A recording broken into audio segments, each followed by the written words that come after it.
speaking with you right now, the reason why Attorney Topacio told me to look at my phone is there are really threats to me right now.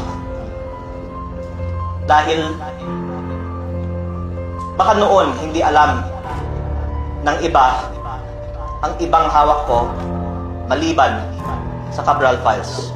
Ang lumabas na sa media ay tip of the iceberg po lamang. At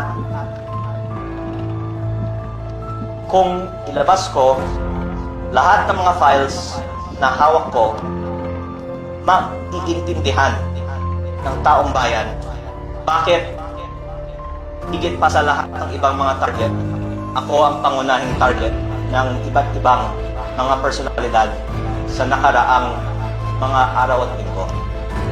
At the more na ako, the more na nakita ng taong bayan na tila may dahilan na nais ng iba na patahimikin ako. At ako naman po ay nakikinig sa payo ni Senator Ping Lacson na huwag bara-bara. Kaya yung mga hawak kong ebidensya higit pa sa Cabral Files ay hindi ko inilalabas. Pero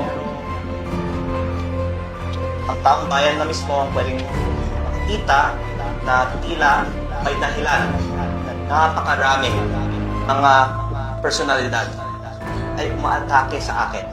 Kung ako naman po ay walang hawak na damaging evidence, siguro marami naman pong ibang atakehin nila na lang. O maraming ibang mga talakayin nila na lang. Pero ang dahilan na ang daming mga umaatake sa akin ay sa kadahilanan na ang hawak kong ebidensya ay higit pa sa Cabral Files, at kung ilalabas ko ito, malaki ang magiging consequences nito para sa ating bansa. At dahil sila po ay nagmo-monitor sa ating response ngayon, ako po ay sumusunod sa Senator Ping Lacson na huwag para-para.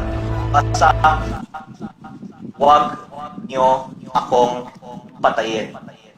Dahil kung papatayin niyo ako, lalabas ang buong katotohanan ng mga ginawa ninyo sa DPWH.